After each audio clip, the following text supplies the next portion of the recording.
1 à 2. Alléluia. Genèse 22, verset 1 à 2.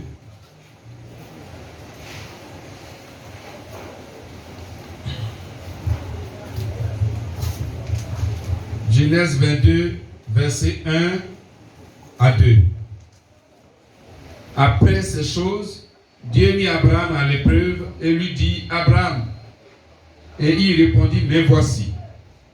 Verset 2, Dieu dit, prends ton fils, ton unique, celui que tu aimes, Isaac, va-t'en au pays de Morija, et là, offre-le en holocauste sur l'une des montagnes que je t'ai dirai.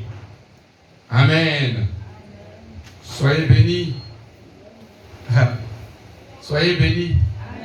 Abraham, c'est vraiment le père de la foi. Vous voyez là encore, Dieu dit, prends ton fils, va-t'en au pays de Morija, et il est arrivé là-bas, il va te montrer une montagne où tu vas le sacrifier. Amen. Voilà, Abraham ne raisonne pas. Sinon Abraham pouvait dire, mais Dieu, et si la montagne, je ne peux pas la monter, on fait comment? Alléluia. Voilà, les raisonneurs c'est comme ça. Et si je ne peux pas la monter?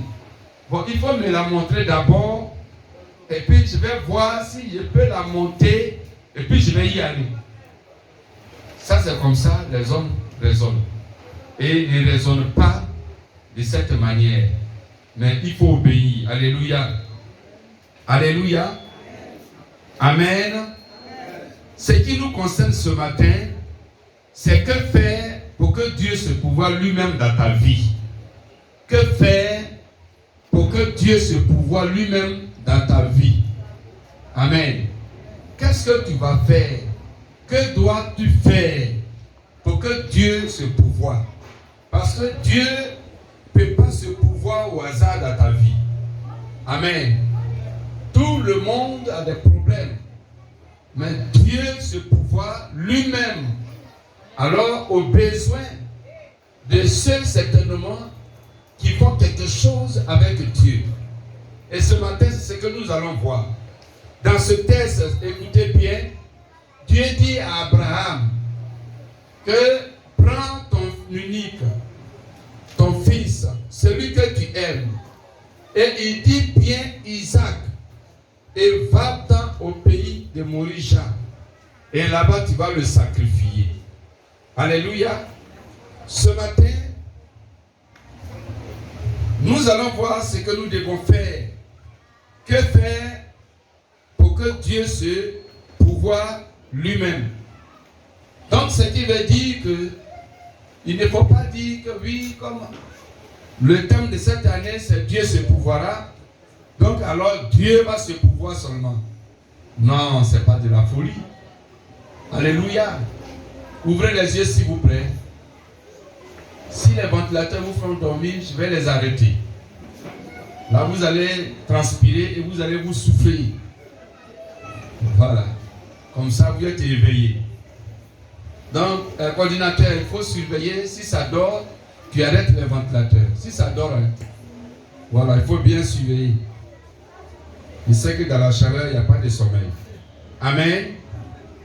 Donc, pour que Dieu se pouvoir, pendant cette année 2022, dans nos vies, il y a une responsabilité à engager. Amen. Gloire à Dieu. Voici que faire. Donc, Dieu dit à Abraham, prends ton fils, ton unique, celui que tu aimes. Alléluia. Donc, suivez ici. Pour que Dieu puisse se pouvoir dans ta vie cette année 2022, il y a ce que tu dois faire. Ce que Dieu a dit à Abraham, il te le dit de même ce matin. Il dit, Abraham, prends ton fils, ton unique, celui que tu aimes. Donc, ce que Abraham aime, plus que tout, ce qui est important, ce qui a de la valeur pour Abraham, C'est ce que Dieu veut que Abraham lui donne. Dis Amen. Et nous devons retenir cela. Et donc aujourd'hui, qu'est-ce qui peut avoir plus de valeur dans notre vie pour nous? Qu'est-ce qui peut avoir plus de valeur pour nous, missionnaires? Je crois que ce qui a plus de valeur pour toi et pour moi, c'est quoi? C'est notre vie. Amen. C'est notre vie. Ta vie a plus de valeur pour toi que tout. Amen. Ta vie. Ta vie. Il faut dire ma vie. Et ta vie, elle est précieuse devant Dieu. Donc ta vie est ton Isaac. Et ce qui est plus grand, plus précieux, plus important pour toi. Et c'est ce que Dieu veut. Vous savez, Dieu, le Dieu de gloire, le Dieu de puissance, le Dieu magnifique. Ça veut dire que ce qui est précieux, ce qui est de la valeur, c'est ce que Dieu est. Et donc Dieu, en nous, il veut aussi ce qui est plus important. Isaac était trop important, très important plutôt. C'est pourquoi Dieu dit, c'est Isaac que je veux. Alléluia. Ta vie là, c'est ce qui est plus important pour Dieu. Alors missionnaire, comme Dieu a dit à Abraham, prends celui que tu aimes. Prends de même ta vie. Cette année 2022 là, prends ta vie pour l'amener à Dieu, s'il te plaît. On vient à Dieu, on vient à l'église, on vient, on chante, on danse, on fait tout. Mais nous gardons notre vie en réserve, cachée, loin de Dieu. Et on est dans l'hypocrisie. Alléluia. C'est pourquoi dans l'église, il y a des comportements bizarres. Il y a des gens qui viennent pour dormir. Et ceux qui dorment dans l'église sont les mêmes qui dorment tous les dimanches. Je prie qu'ils se réveillent à partir d'aujourd'hui au nom de Jésus. C'est un manque d'intérêt dans la présence de Dieu. On s'en fout. Ceux qui viennent en retard à l'église, ce sont les mêmes qui viennent en retard. J'ai remarqué. Ceux qui ne donnent pas leur offrande, leur dîme, sont les mêmes d'année sur des années. Ils font ainsi. Amen. Ceux qui raisonnent au sujet de la parole de Dieu sont les mêmes qui raisonnent. À chaque fois qu'il y a une nouvelle chose, ils vont raisonner. Tout ça, c'est manque d'engagement. Ça veut dire on fait tout dans l'église, mais notre vie est loin de Dieu. On n'est pas prêt à la livrer à Dieu. Mais comme la vie est précieuse, ta vie est précieuse. C'est pourquoi Dieu a donné son Fils unique Jésus, afin que cette vie précieuse soit rendue éternelle. Et Jésus est mort pour que notre vie, qui est éphémère, soit une vie désormais éternelle, par la mort de Jésus. Jean 3, verset 16. Alléluia. Acclamons le Seigneur. Acclamons le Seigneur. Que ceux qui ont les mains croisées acclament Jésus. Aujourd'hui, la vie est sur toi. Il ne va pas te laisser. Alléluia. Voilà. Parce que c'est le premier dimanche de l'année. Donne ta vie à Dieu. On peut même donner son argent. On peut donner ses paroles, on peut donner un peu de son temps, on peut donner ses vêtements, mais sans toutefois donner sa vie. Donner sa vie à Dieu, c'est aimer Dieu de tout son cœur, de toute son âme, de toute sa force et de tout son esprit. Amen. Et là, on est prêt à tout faire pour Dieu, quel que soit le prix à payer.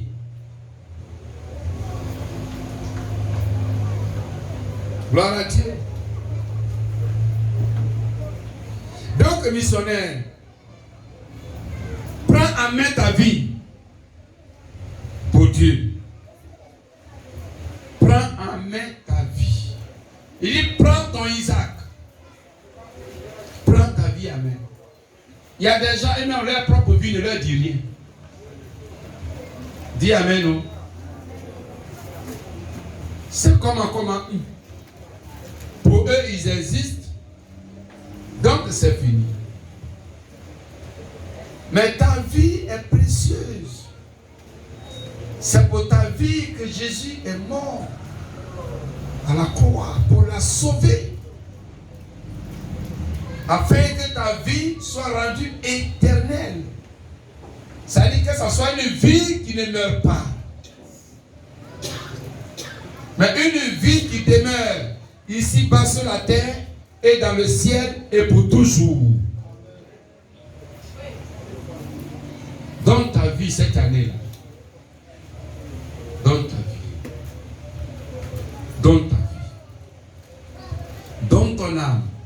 Donne ton cœur. Donne ta force. Donne-toi tout entier. Donc prends cette responsabilité. En toute responsabilité, parce que la chose la plus valeureuse en toi, c'est ta vie. Et c'est ton Isaac. Amen. Il y a les chrétiens, on peut tout dire avec eux.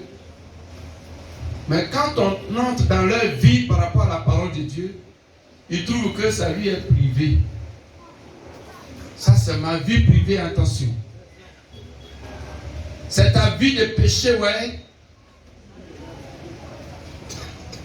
C'est parce que ce sont des ténèbres que tu caches. Quand les gens cachent leurs mauvaises vies, leurs mauvaises œuvres, ce sont des sorciers. C'est les sorciers qui travaillent dans l'ombre, dans l'obscurité. Il ne veut pas qu'on en parle. Amen. Dieu veut que tu considères ta vie comme lui-même il la considère. Amen. Si Dieu peut donner son Fils unique à cause de ta vie, c'est parce que Dieu voit ta vie importante, précieuse. Et cette vie-là, cette année 2022, remets-la dans la main de Dieu. Prends conscience de ta vie, car c'est la seule chose qui t'est unique. Amen. Ici, Dieu dit à Abraham, ton fils unique. La seule chose que tu as qui est unique, c'est ta vie.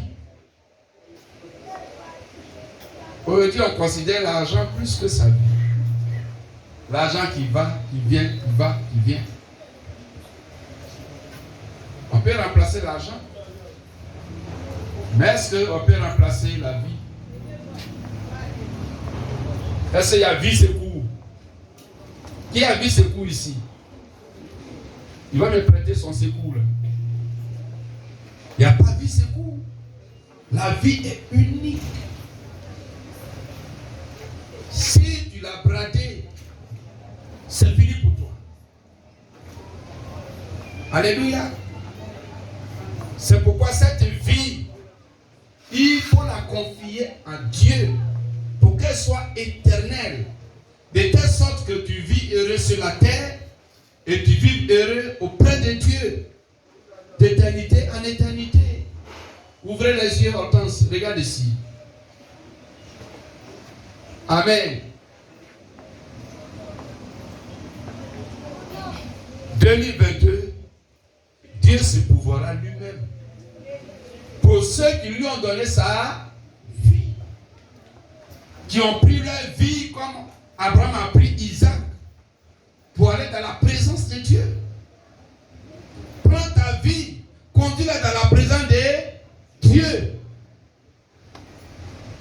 Et Dieu te bénira. On va prendre slogan, chanson. Ah, le pasteur dit, cette année, Dieu se pourvoira. Et le pasteur dit, cette année, Dieu se pourvoira. Là où je suis là, je sais que je suis déjà béni.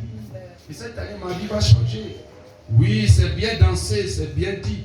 Mais Dieu ne peut se pourvoir que si tu prends ta vie qui est ton Isaac pour l'amener dans la présence de Dieu. Amen. Que le Seigneur t'éclaire ce matin au nom de Jésus. Amen. Donc, prends ton Isaac, prends ta vie. Prends ta vie. Vous savez, l'homme aime la vie. C'est pourquoi quand l'homme se trouve devant la mort, qui n'a pas peur de la mort? Quand il y a danger de mort, même ceux qui disent n'ont pas peur, mais quand il y a danger de mort, ils renoncent. Ils renoncent tout de suite, ils deviennent petits. Alors prends ta vie avec et confie-la à Dieu. Amen.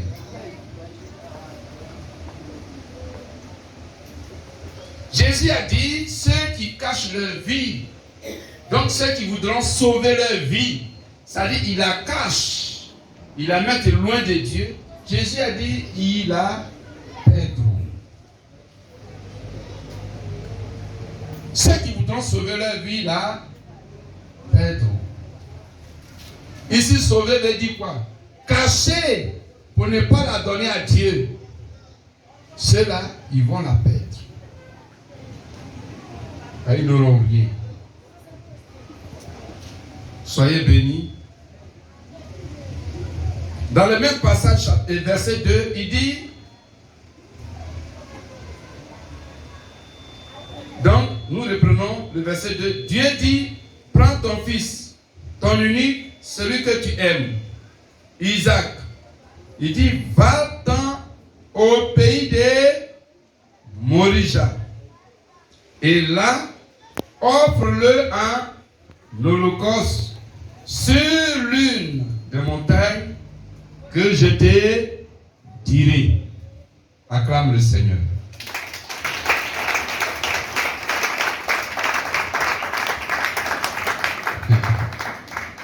Donc vous voyez, Dieu dit, prends ta vie, prends ton Isaac, donc qui est ta vie, et maintenant va-t'en au pays de Morija. C'est-à-dire dans la présence de Dieu, là où Dieu t'attend. Amen. Cela ne veut pas dire que ne prends pas ta vie et puis rester là où tu étais depuis longtemps. Mais il faut te déplacer. Ici, Dieu dit à Abraham, tu vas quitter ta maison pour aller là où on va se retrouver. À Morija. Gloire à Dieu. Cela veut dire que pour que Dieu puisse te bénir, missionnaire, cette année 2022, il faut changer de place.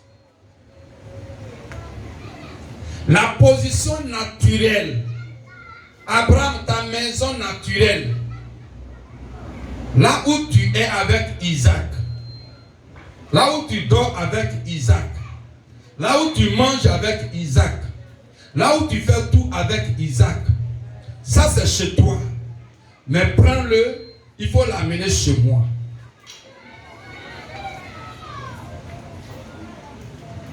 Dieu ne peut pas te bénir si tu choses naturelles. Dis Amen. Dieu ne peut pas te bénir si tu es à la place naturelle. Mais Dieu te bénira quand tu seras dans la place surnaturelle. Acclame le Seigneur.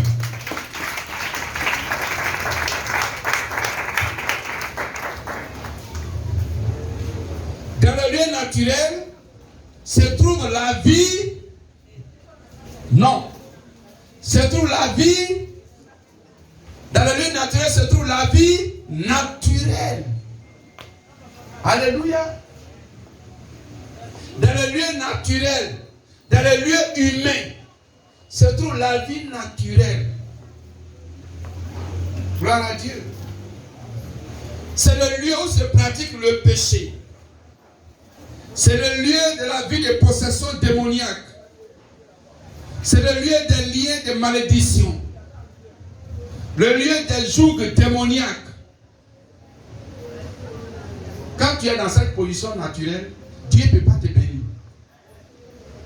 Missionnaire, cette année-là, il faut quitter ta place naturelle. La place du péché, des possessions démoniaques. Et va-t'en. Dis à ton voisin, va-t'en. Va-t'en, lève-toi, va-t'en. Pourquoi depuis là même là, 5 ans de vie chrétienne, 10 ans de vie chrétienne, tu as toujours la même chose. Tu es voleuse, tu es voleur, tu es menteur, tu es escroc, tu calomnies, tu critiques, tu insultes les gens. C'est toi qui fais les palabres. Toujours c'est ton affaire, on est en train de juger. Toujours c'est toi qui dois les gens. Tu es ceci, cela. Tu n'as pas changé. Tu es naturel depuis longtemps. Naturel. Jusqu'à toi-même, tu es réel. Pourquoi tu es comme ça?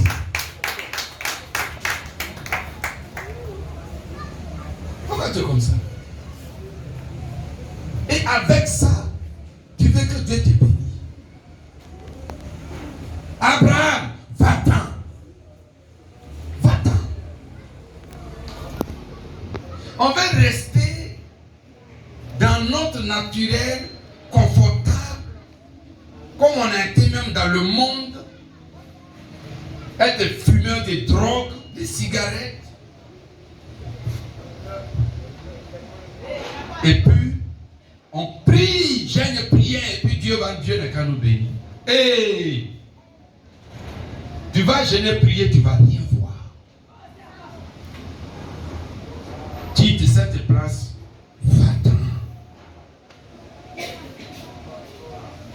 Vous croyez que Dieu ne peut pas bénir Abraham chez lui à la maison? Mais il sait que là-bas, là, c'est pas le lieu, c'est pas la place. Si Dieu le bénit là-bas, là, Abraham va se glorifier. Amen. Quelle bénédiction on donne publiquement? Même l'argent, même là. Quand on te donne l'argent, tu dis, bon, viens. Puis vous vous cachez. Et puis il te donne, quand il te donne, tu te caches encore bien pour bien côté. Parce que c'est bénédiction. Pour que Dieu puisse te bénir là, il va te prendre et il va te cacher dans sa présence. Abraham, viens à Morija, sur la montagne. Là-bas, là, il n'y a personne là-bas. C'est nous deux. Je vais te bénir.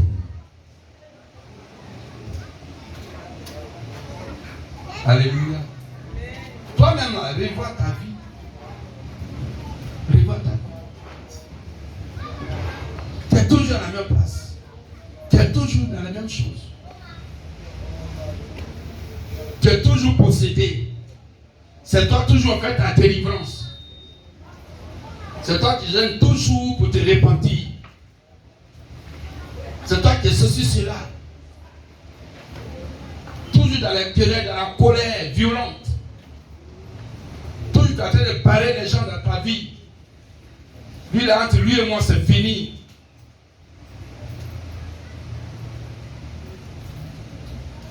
Il faut quitter dans cette place. Dis Amen. Dis Amen. Si les choses n'avancent pas dans ta vie, comprends que c'est parce que tu n'avances pas plus vers Dieu. C'est tout. Il ne faut pas accuser les gens. Ils sont comme ça, les sorciers de ma famille. Mais toi-même, qu'est-ce que tu fais? Les sorciers de la famille, il y a les sorciers partout. Chacun a ses sorciers dans sa famille. Mais Dieu s'en fout de ça. C'est que Dieu regarde, qu'est-ce que toi tu fais pour ne pas que ces sorciers-là te piétinent, te dominent, marchent sur ta tête. Qu'est-ce que tu fais? C'est ce qui est important. C'est ce que Dieu attend de toi. C'est pas ce que les sorciers font là que Dieu attend. Mais toi qui as cru en lui, qu'est-ce que tu fais? Qu'est-ce que tu fais? Qu'est-ce que tu fais? Que fais-tu? Amen. Que fais-tu?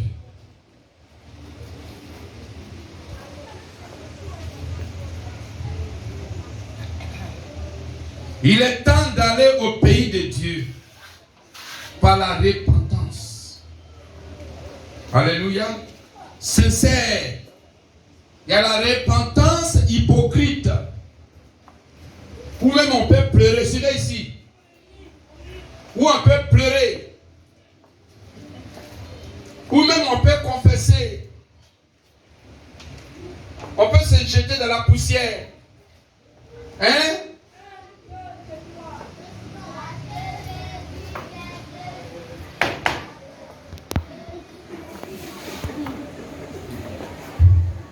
Alléluia. On peut tout faire. Mais Jean-Baptiste dit, vous êtes venus ici pour vous repentir. Produisez des fruits dignes de la repentance. Dieu veut voir les fruits. Tu as dit, je me suis repenti. Ok. Bravo, tu as bien joué. Bon, maintenant, est-ce que tu ne veux pas aller répéter la même chose? Maintenant, est-ce que tu peux prouver le contraire? Maintenant, est-ce qu'on peut te gifler, t'insulter, insulter ton père, ta mère, et puis tu vas fermer ta bouche pour dire, Seigneur, je me remets entre tes mains. Est-ce que tu peux faire ça? Si tu peux accepter ça, c'est que tu t'es vraiment répandu. Mais il y a d'autres. Bon, Seigneur, moi-même j'avais dit que je n'avais plus me mettre en colère, je n'avais plus faire parole. Mais tu as vu ce que je viens d'attendre là. Seigneur, donne-moi 1 minute. Je vais déposer mon habit de chrétien. Il ne me connaît pas, il va me connaître. Et quand je vais finir, je vais reprendre pour remettre. C'est quand tu ne produis pas de fruits. Dieu attend nos fruits. Tu t'es repenti pour ne plus voler. Et puis un coup va devant toi, dans la maison. Hein? L'autre a oublié l'argent là. Et puis là, c'est bien placé. Même si tu as pris, même la personne ne peut t'accuser. Voilà l'argent. Tu t'es déjà repenti du vol. Mais voici. Est-ce que tu peux prendre pour dire, viens, tu as oublié ton argent ici. Et puis la personne dit, non, c'est pas pour moi. Elle dit, non, tu dis, non, c'est pour toi. Puis la personne va dire après, ah oui, c'est vrai, c'est pour moi. Eh, merci. Il y a des chrétiens qui se répandent. Mais après, tout le que non, c'est pas moi-même que j'ai fait. Mais la situation s'est présentée, c'était plus fort que moi. C'est que tu t'es pas répandu. Produisez des fruits dignes de la repentance. Produisez des fruits. Dieu veut voir tes fruits. Les preuves que tu t'es repenti. Il faut que ton comportement, ton caractère, ton langage change. C'est pas les gênes. Tu n'as pas besoin de gêner pour te repentir même. Non. Il faut gêner même pour autre chose. Gêne pour ton ministère, pour accomplir ton ministère. Pour que Dieu te donne la force spirituelle pour bien faire ton ministère. Gêne pour être rempli du Saint-Esprit, pour être revêtu du Saint-Esprit. Gêne aussi pour ça un jour. Jeûne pour que tes parents, tes amis, tes connaissances qui sont dans le monde puissent venir à Jésus. Mais toujours toi, tu es en train de gêner. Tu es en train de gêner. Tu es en train de gêner. Tu es en train de gêner. Repentance, gêne, repentance. Tu pleures jusqu'à... Tes larmes coulent dans la Bible là. Mais quand tu sors de la maison du gêne là, tu es dedans. Il faut dire waouh. Plus fort. 2022 là, ne fait pas ça. Amen.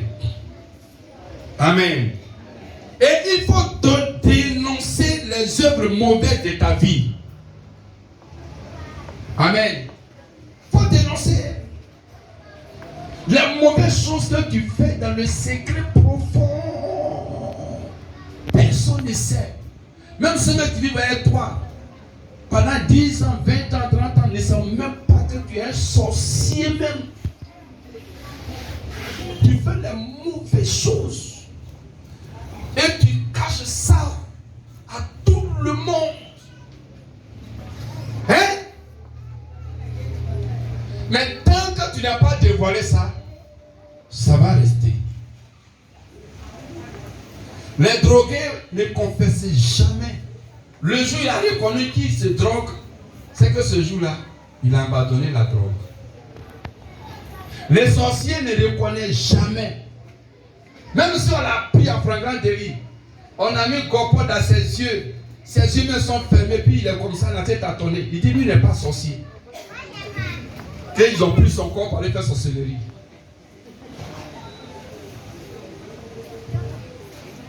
Le mal qui est lié à l'âme est toujours caché. Mais toi, tu vas te délivrer cette année, afin que Dieu puisse te bénir.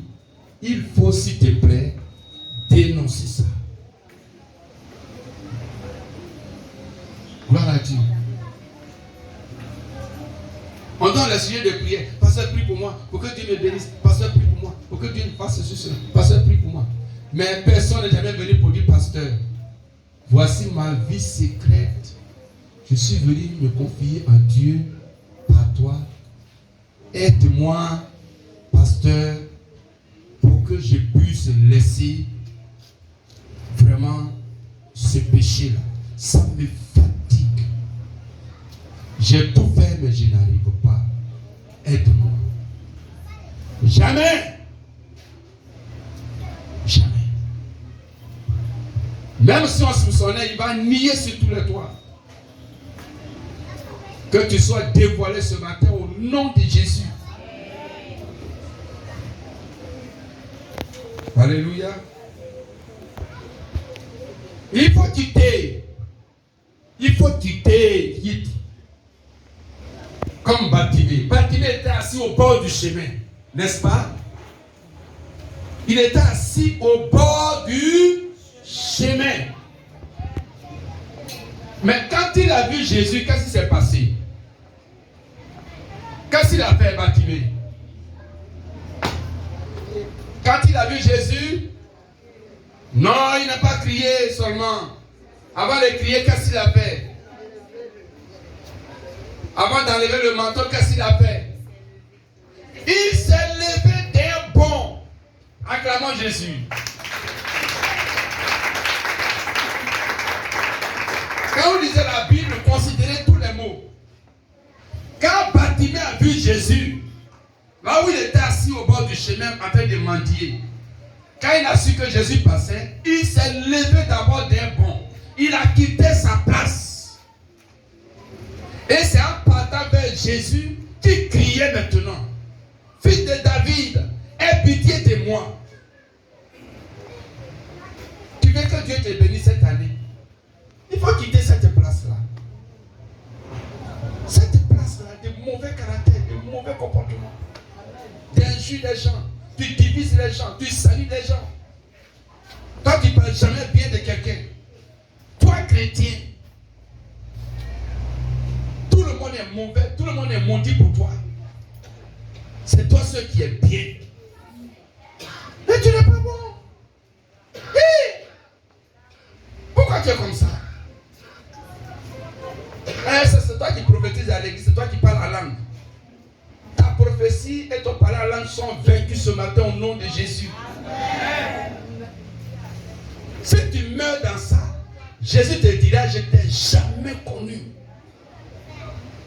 Parce que tu n'as produit aucun fruit digne de la repentance, ni digne de vérité, ni digne de justice de Dieu.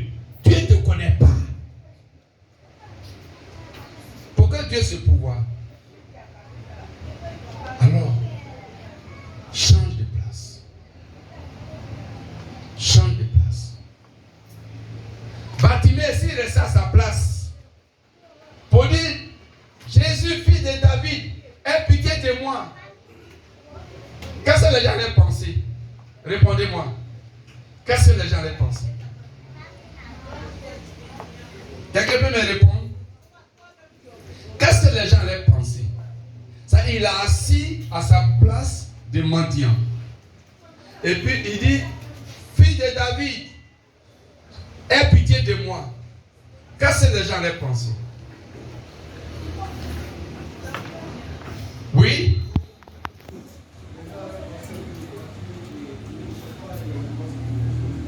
Mais qu'est-ce qu'il cherchait alors?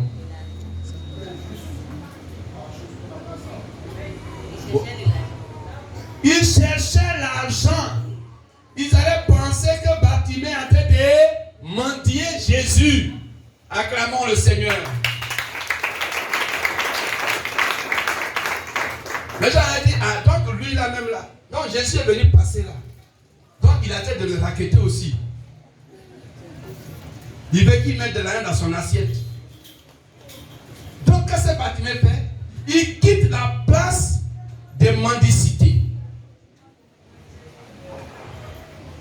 Si tu es dans ta place, là où tu es, des péchés, des possessions démoniaques, des caractères mauvais, et puis tu tends la main vers Dieu, tu es mendiant. Et tu n'auras rien d'autre que les miettes. Acclamons le Seigneur.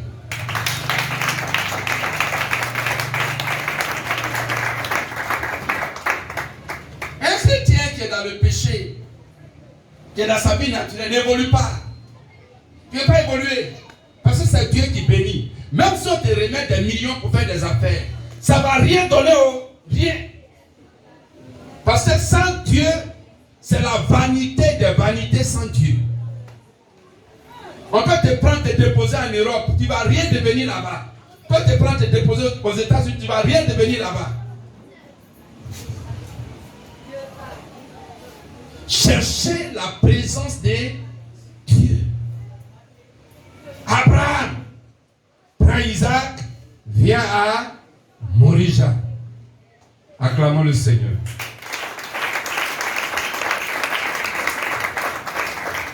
Prends Isaac, vient à Morija. Tu vas te bénir, toi tu ne veux pas te déplacer. Tu veux rester dans ta demeure naturelle, dans ta logique naturelle. Mais Dieu, il est surnaturel. Il ne peut pas te bénir là-bas. J'aime m'arrêter là ce soir et ce matin. Et on va continuer ce message le dimanche prochain. Acclamons le Seigneur. Donc, missionnaire, cette année 2022, prends ton Isaac, qui est ta vie, et va-t'en dans la présence de Dieu. Pour dire, Seigneur, je te consacre ma vie pour que tu te pourvoies toi-même. Tu veux que Dieu gère ta vie, mais c'est toi, ta vie appartient à Dieu. Toi-même, tu tiens ta vie et puis tu veux que Dieu la gère. Mais il va la gérer comment? Que le Seigneur vous bénisse. Amen, amen. On va se lever et nous allons prier.